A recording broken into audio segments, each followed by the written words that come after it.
Así fusilaban a los espías de Hitler. Es fundamental estudiar cómo funcionaban los servicios de inteligencia y formación de las juventudes hitlerianas para adoctrinar a los jóvenes y soldados alemanes para poder entender cómo éstos pudieron dar su vida para defender tales principios aun estando equivocados.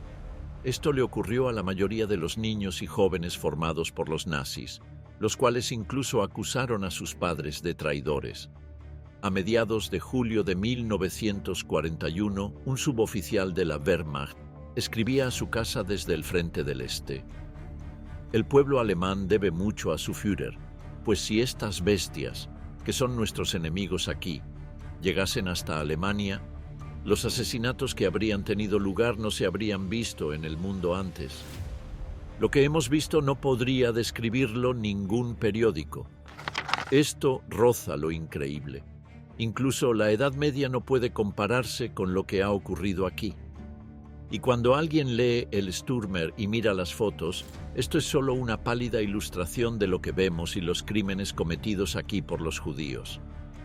Créeme, incluso los reportajes del periódico más sensacionalista son solo una fracción de lo que está sucediendo aquí.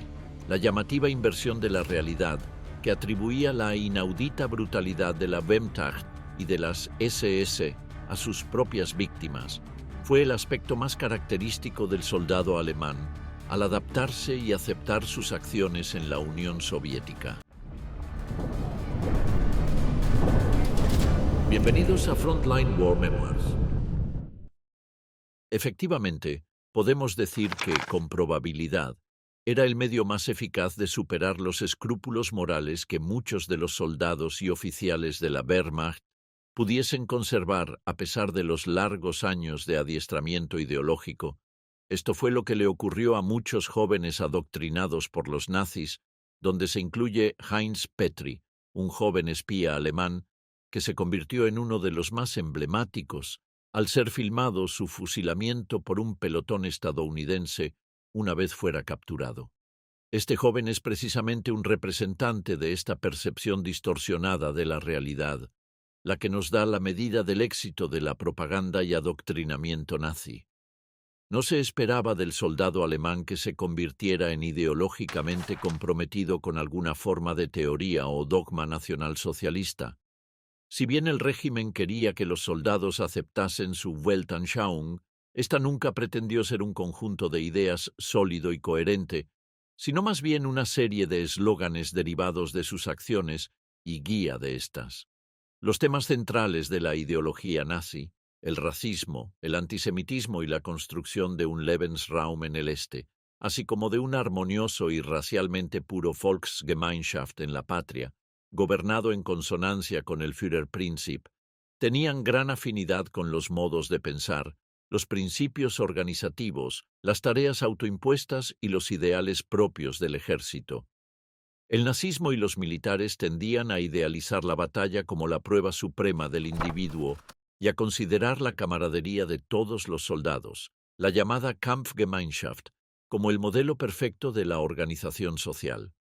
No era una coincidencia, ya que muchas de las ideas nazis se habían originado en el ámbito militar, por lo que a un número cada vez mayor de oficiales le pareció natural sin más reintroducirlas en el ejército en su forma más radical, nazificada.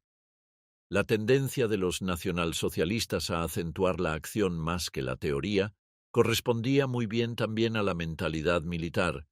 El acto precedía al pensamiento, al que confirma y moldea constantemente.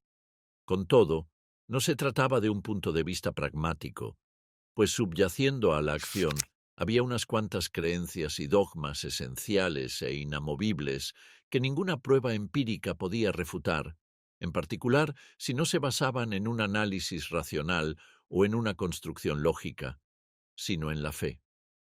Así pues, para no ser obstaculizados por manifestaciones de la realidad perturbadoras o por códigos morales y tradiciones previamente adquiridas, debemos observar constantemente al mundo y, en especial, las causas y consecuencias de las acciones particulares sobre él a través de los filtros ideológicos nazis.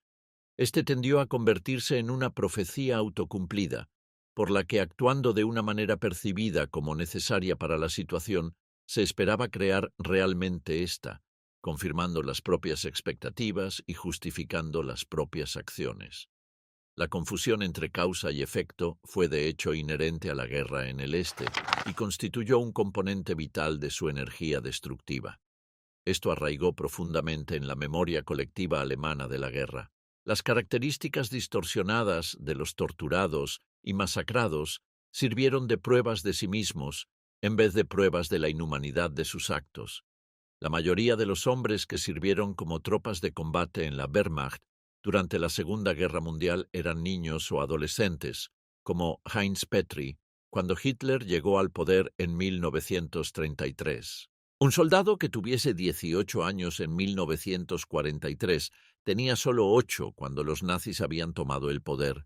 Así, la punta de lanza militar del Tercer Reich se componía de hombres que habían pasado sus años de formación de su juventud bajo el nacionalsocialismo.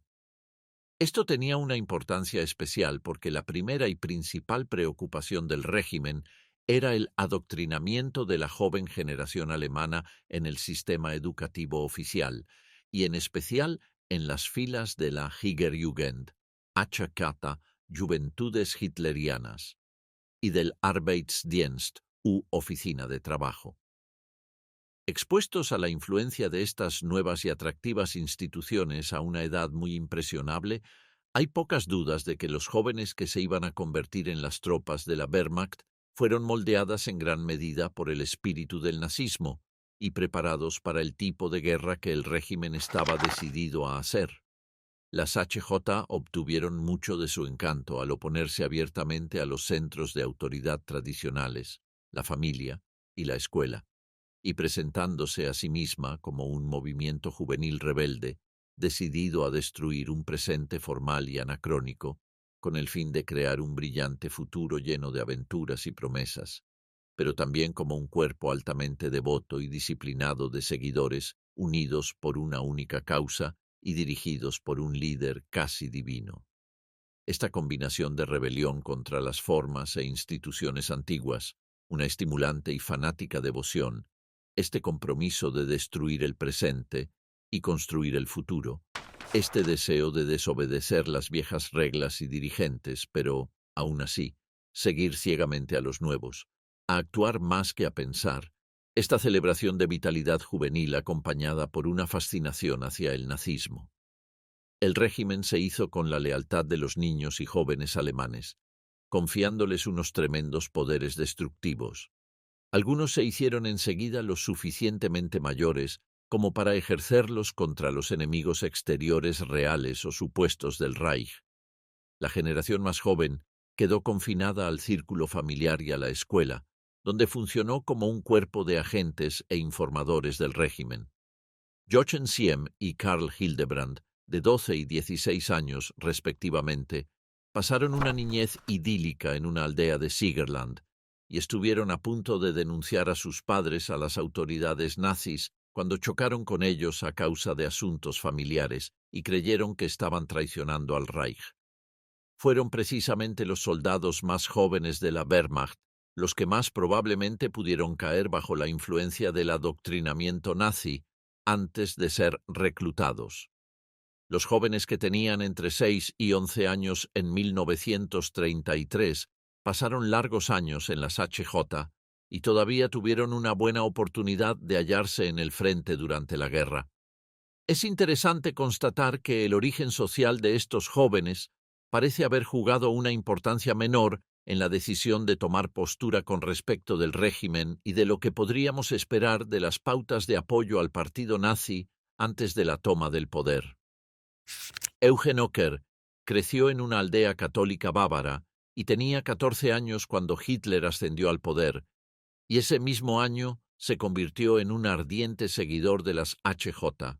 Gustav Kopke, originario de la región industrial del Ruhr, tanto su padre como su padrastro habían sido mineros y comunistas antes de 1933. Se convirtió igualmente en un devoto miembro de las Juventudes Hitlerianas. Tenía solo 9 años cuando presenció el pogromo de la Kristallnacht, Fue tremendamente impresionante cuando las SA marchaban. Yo estaba por el lado de los tipos fuertes. Los judíos eran los otros. Para los muchachos de su edad, relató Kopke, ser de origen obrero importaba muy poco.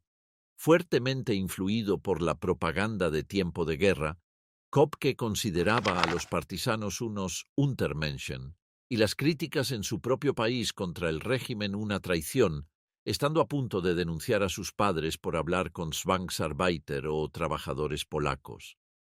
En 1944, cuando tenía apenas 16 años, Kopke se presentó voluntario a la división SS-AKJ y quedó tan trastornado como muchos de sus contemporáneos por el colapso del Reich de los 1000 años. Otro hijo de una familia de la clase trabajadora, Gisberg Paul, ya era un miembro antiguo de las HJ cuando se presentó voluntario a las Waffen-SS a los 18 años de edad, en 1943. Realizó la instrucción básica en el campo de concentración de Buchenwald. Aunque hubo excepciones, por ejemplo Heinrich Ball en su autobiografía, dijo que ciertas familias conservaron la lealtad de sus hijos y consiguieron evitar que se dejaran cautivar por las HJ.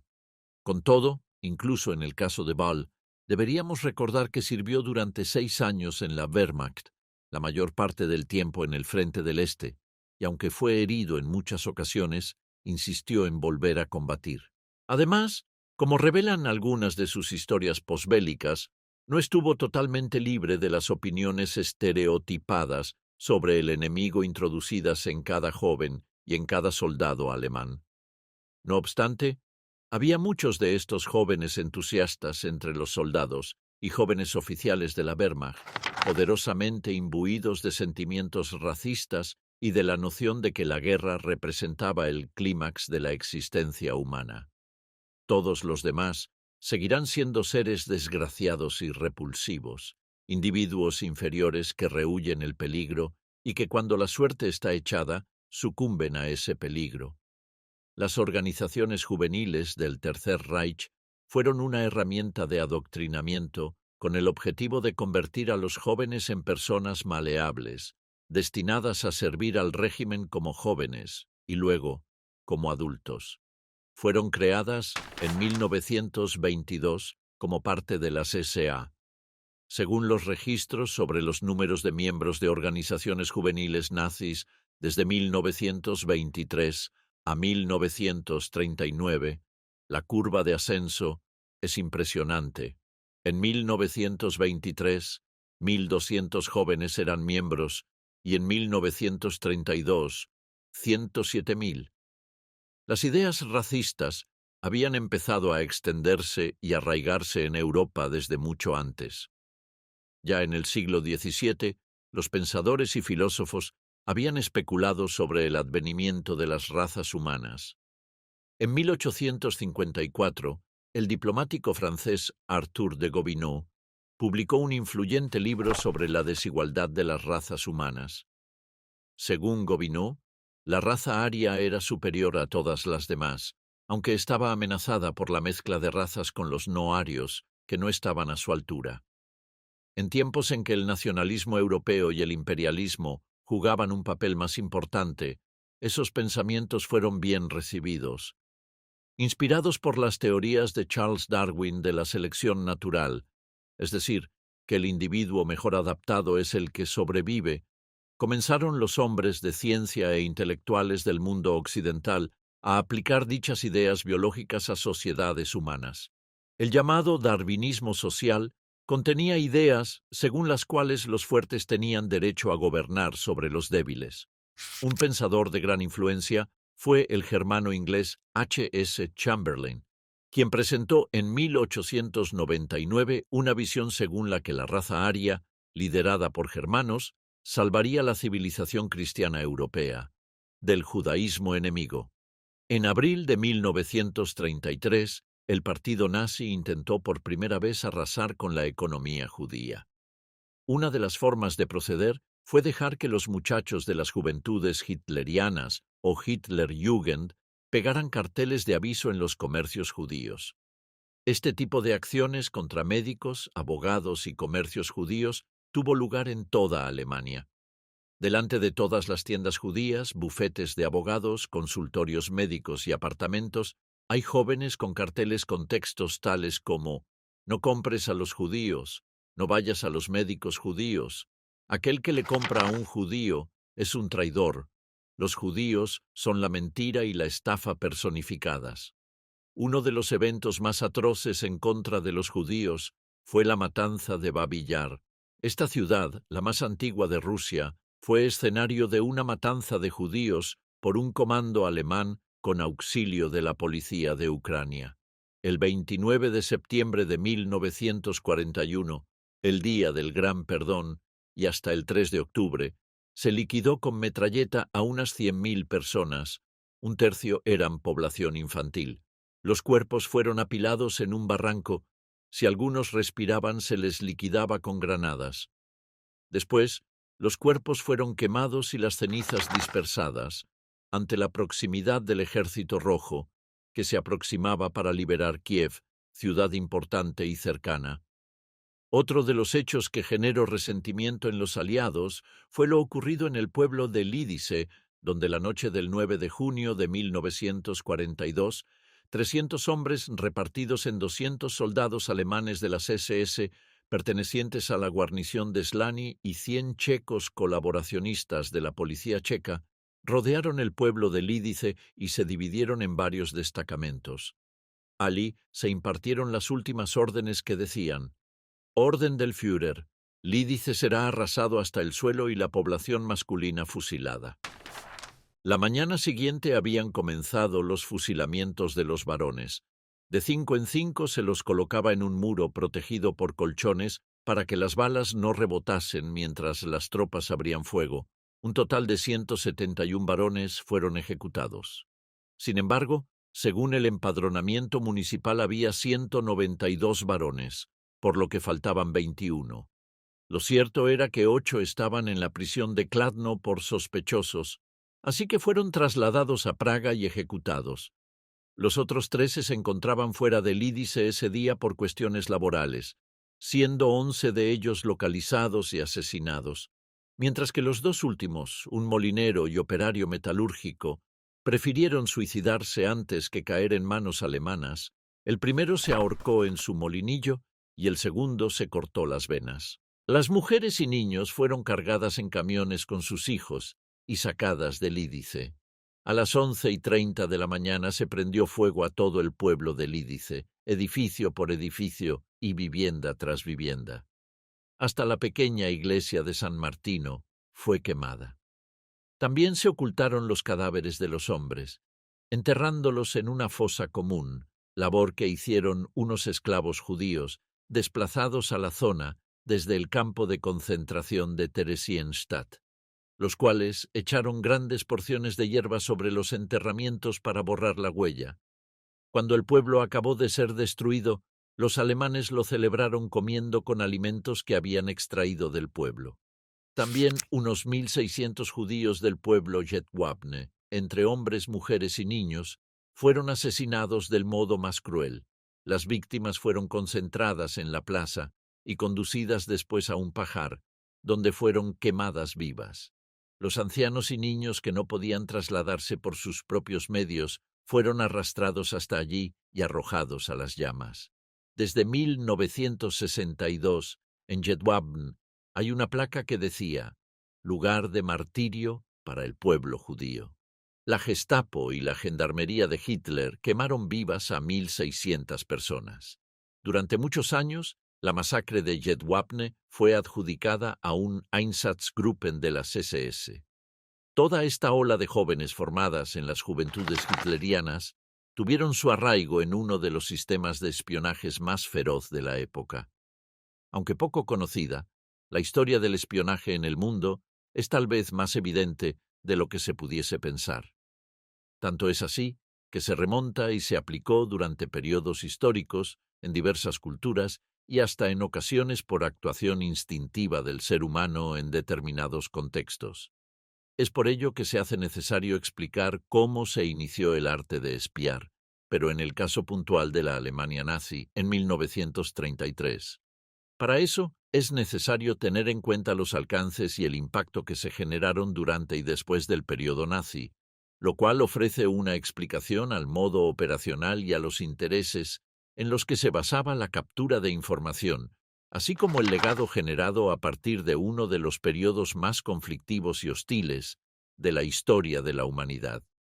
Desde el período del tercer milenio antes de Cristo, la inteligencia constituyó una de las herramientas para reducir o dominar a los oponentes y obtener información completa para la toma de decisiones ante una situación problemática.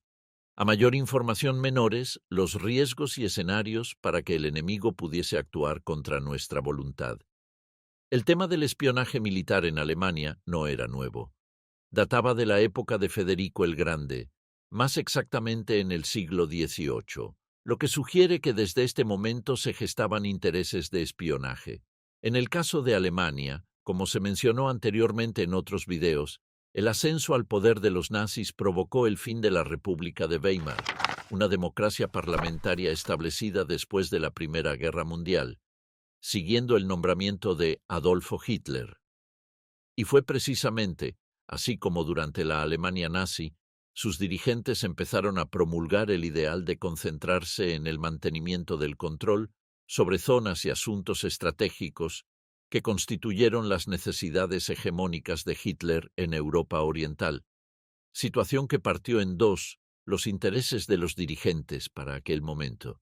Por una parte se encontraba la promoción de la raza aria, que debería poblar y dominar el territorio, y por otra, dominar con el mismo poder a Europa Oriental, consolidando así de manera conjunta la supremacía del poder territorial y de la raza.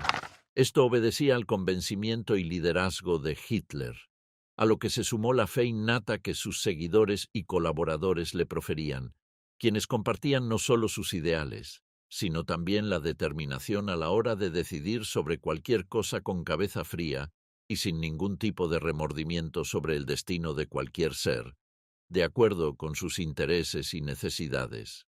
La figura del líder alemán se rodeó de aliados y fieles creyentes, mentes que a su vez poseían la determinante capacidad de filtrar cualquier medio y fuente de información en beneficio del Reich y de sus pretensiones. Tras entender los objetivos y la naturaleza del espionaje, se hace necesario analizar los distintos perfiles, posiciones, identidades, funciones y labores que tenían los dirigentes alemanes de entidades como la policía secreta y las agencias de espionaje establecidas por el régimen. En cuanto a los jefes encargados de las labores de inteligencia, aliados o no del sistema alemán en este periodo, se destacaron las posiciones calculadoras de Wilhelm Canaris, Reinhard Heydrich, Walter Schellenberg y Reinhard Gehlen. Wilhelm Canaris fue oficial de la Kriegsmarine, jefe de la sección de inteligencia de la Marina Imperial y su más alto ministerio en calidad de jefe militar de la Wehrmacht. Desde 1935 fue el jefe del servicio secreto militar, conocido como la Abwehr. Luego hizo parte de las conspiraciones que se realizaron para derrotar a Hitler. En 1943 se entrevistó con los jefes de algunos servicios secretos, como los estadounidenses y británicos, dentro de su misión de derrocar al régimen. Sumado a ello, continuó con el apoyo de los opositores al régimen, que generó su destitución y la orden de ejecución que el mismo líder alemán ordenó. Por otra parte, Reinhard Heydrich, quien fungió como jefe de la SS, fue conocido además por otros actores del régimen como un hombre despiadado y cruel en su forma de actuar. Heydrich llegó a desempeñarse como jefe de la Reichssicherheitshauptamt, RSHA, considerada como la oficina principal de seguridad del Reich, encargada del cumplimiento de la misión nazi, más exactamente del asesinato de judíos. De allí, el reconocimiento que adquirió como persona inclemente a la hora de actuar. Asimismo, desempeñó funciones de protectorado en las zonas de Bohemia y Moravia durante un año. A su vez, el almirante Walter Schellenberg, y quien hacía parte de las SS, logró la dirigencia de esta agencia en el exterior. Pese a su apariencia y a su comportamiento, era por naturaleza suspicaz, al punto que llegó a espiar a sus propios agentes. Con tal determinación y desconfianza, llegó a demostrar ante el general Himmler, el jefe del Servicio de Seguridad, en 1943, que Canaris, jefe del ejército, había traicionado al Reich intentando una estratagema para asesinarlo, lo cual desencadenó en su arresto y en la promoción del almirante que asumió la posición de Canaris.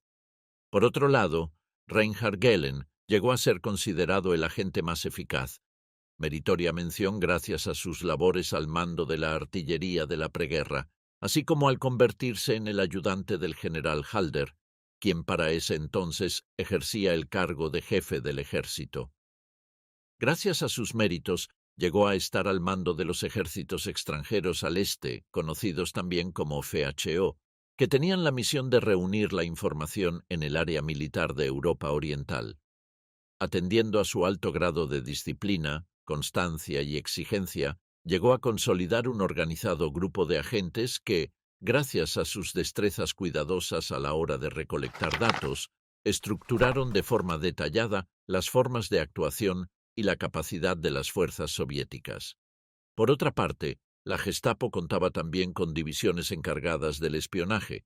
Entre ellas se encontraban Grupo 4 D. Weinmann, Sección IPURD 3, Informantes, Enemigos del extranjero y del Estado, Schröder, 2009.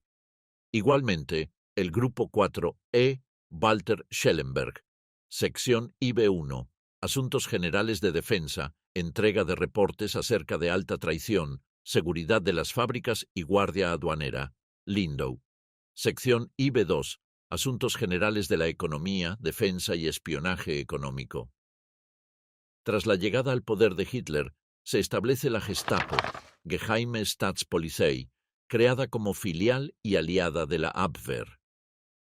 Pronto se dieron a conocer las primeras respuestas exitosas de la generada hermandad, pues en conjunto lograron desmantelar las operaciones de espionaje que realizaban agentes polacos en el país, encargados de seducir a mujeres que trabajaban como secretarias en el Ministerio de Guerra.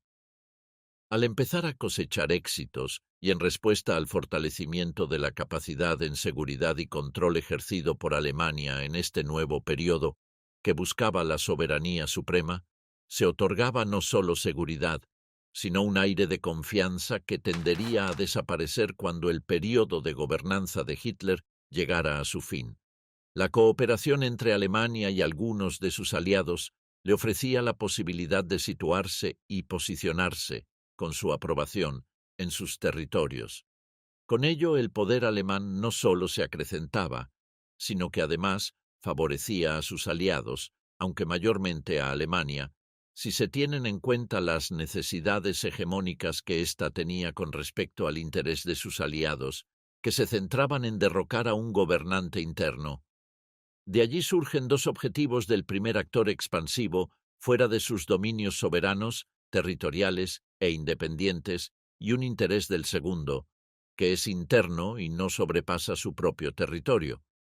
Y fue precisamente el deseo de expansión alemán el que, mediante el Ministerio de Asuntos Exteriores, junto con sus agencias establecidas en los 5 continentes, enviaría diplomáticos y políticos, entre otros, a fin de consolidar su presencia y poder en espacios estratégicos del mundo.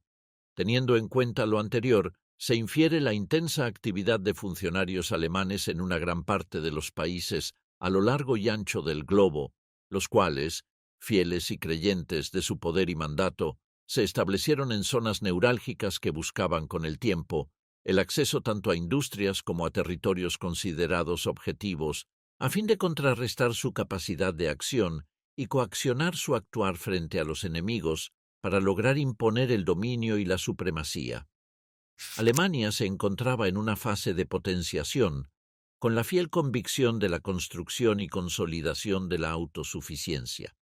A ello se suma el interés supremo que radicaba en poseer el control y el mayor poder de decisión, dominio y actuación posible, a fin de fortalecer los fines expansivos y radicales. Metas trazadas por Hitler que le aseguraran el mantenimiento y el poder absoluto. Tras observar algunos de los episodios sucedidos, el concepto de seguridad para Alemania residía en la idea de un territorio seguro, que debía y tenía que contar con la pureza de sus integrantes que, fieles a su condición, actuarían conforme a sus propios intereses, más que nada establecidos por el poder que otorgaba la raza superior, y esto incluía a niños y jóvenes, los cuales eran formados en centros especiales de adiestramiento al mando de Baldur von Schirach, quien mediante su rol de jefe, las juventudes hitlerianas, tenía un papel importante en esta ideologización de jóvenes. Este poder era entendido, entre otros, como el poder de la inteligencia superior que los arios poseían sobre otras razas. Asimismo, la seguridad económica establecida en el dominio industrial, territorial, daba potestad y mantenía el control sobre recursos vitales y estratégicos, determinantes para los aliados y para los enemigos. Finalmente, la seguridad humana jugó otro rol estratégico, puesto que en el caso alemán se encontraba establecida bajo un mismo orden natural que aseguraba la protección mutua. Los conflictos de transición tuvieron un lugar especial en el marco de los sucesos ocurridos en torno al periodo mencionado. La misión de los agentes espías en el régimen nazi se basaba en el arte del espionaje en la búsqueda del beneficio del Reich e implicaba el riesgo natural de contar con el doble sentido que algunos de ellos quisieron y lograron aplicar en su labor. El espionaje, como arma de superioridad estratégica del régimen, jugó un papel fundamental, porque con este se buscaba lograr un control superior que en pocas ocasiones se había conocido.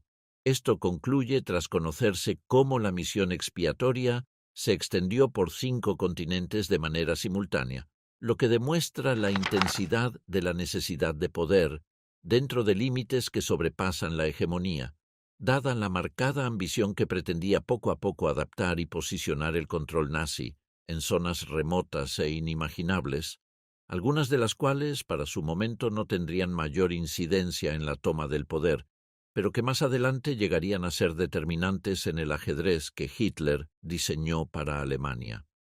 En cuanto a quienes desarrollaron y aprobaron desde las esferas del poder, todos estos actos fueron sometidos a juicio de posguerra, a excepción de Hitler, quien se suicidaría en su búnker. En este sentido, los aliados tuvieron diferentes posiciones en cómo se debía desarrollar este tipo de juicios. Por ejemplo, la posición británica recibió el apoyo soviético. Durante la conferencia de Teherán de 1943, Stalin exigió el fusilamiento de 50.000 militares, políticos y simpatizantes alemanes. De nuevo, para comprender su posición, hay que recordar que en aquellos momentos la Unión Soviética llevaba el peso de la guerra, ya que había dejado millones de muertos en el camino, aparte de haber sufrido el exterminio de una parte de su población durante el avance de las tropas nazis a comienzos de la Operación Barbarroja. Sin embargo, progresivamente la Unión Soviética fue modificando sus planteamientos iniciales, próximos a los propuestos por los británicos, hasta acercarse a los postulados norteamericanos que rechazaron con insistencia la ejecución inmediata y dieron apoyo a la instrucción de un proceso en toda regla. 2 factores explican el cambio de la actitud soviética. En primer lugar, su apoyo al juicio formal era coherente con la práctica que llevó a cabo el gobierno soviético durante la represión de los años 30, cuando a los reos se les obligaba a pasar por un juicio formal antes de ser condenados, a pesar de que desde un punto de vista sustantivo se pudiesen cometer las mayores aberraciones jurídicas. Por otro lado, después de las inmensas pérdidas humanas y materiales durante la guerra, Stalin veía en la derrota alemana una ocasión para organizar un juicio a gran escala que pudiese colocar la Unión Soviética como una superpotencia mundial. Y aunque era paradójica para ese entonces, las autoridades norteamericanas empezaron a prepararse para celebrar un proceso en toda regla pese a la oposición británica. El 26 de abril de 1945, Henry Stimson ordenó que se organizase un grupo para que planificase el enjuiciamiento de los principales dirigentes del Eje. El 2 de mayo se produjo el nombramiento oficial del fiscal, cargo que recayó en Robert Jackson, juez del Tribunal Supremo y antiguo fiscal general del Estado con Roosevelt, y que era especialista en juicios contra monopolios. Jackson tendría plenos poderes durante las negociaciones con las otras grandes potencias, dado el carisma que le precedía y su firme convicción de que triunfasen las ideas norteamericanas sobre cómo se debía proceder con los criminales de guerra nazis. Otra situación especialmente difícil fueron las negociaciones sobre el lugar de celebración del juicio. Se consideraron varias ciudades: Leipzig, Múnich, Luxemburgo. La Unión Soviética se decantaba por Berlín, pero esta solución planteaba problemas para los norteamericanos, ya que era en la Alemania ocupada por los soviéticos. La ciudad, por otro lado, estaba dividida en 4 zonas, lo cual daría ocasión a más discusiones. El jefe del gobierno de ocupación militar de Estados Unidos, el general Lucius Clay, sugirió Nuremberg. Después de una visita de Jackson y algunos representantes británicos y franceses, se decidió celebrar el juicio en esta ciudad. Los soviéticos plantearon algunas objeciones al principio, pero finalmente se adhirieron en la elección norteamericana, a cambio que Berlín fuera la sede oficial de las autoridades del tribunal. Aunque ya empezaba la Guerra Fría, las autoridades aliadas no podían permitirse ninguna sospecha pública de discordia, por miedo a que los acusados aprovechasen aquellas diferencias para sus objetivos. La elección no fue casual, ya que aparte del valor simbólico de celebrar el juicio contra el Tercer Reich en Nuremberg, la ciudad donde se celebraban los grandes acontecimientos nazis, y además de ser el lugar donde se dictaron las famosas leyes de 1934, en las que se establecían las primeras discriminaciones que sufrieron los judíos, su palacio de justicia se había salvado en gran parte de los bombardeos aliados. Otra de las discusiones que rodeó el juicio de Nuremberg fue la naturaleza del mismo tribunal. Mientras que la mayoría pensaba que se trataba efectivamente de un tribunal de derecho internacional, otros autores opinaron que en realidad no dejaba de ser un tribunal de ocupación de las potencias aliadas, ya que Alemania no había autorizado la constitución de un órgano supraestatal. En todo caso, el fundamento jurídico para su legitimidad fue la capitulación sin condiciones del Tercer Reich, y que en virtud de la Declaración de Berlín del 5 de junio de 1945, los aliados asumían el poder en Alemania,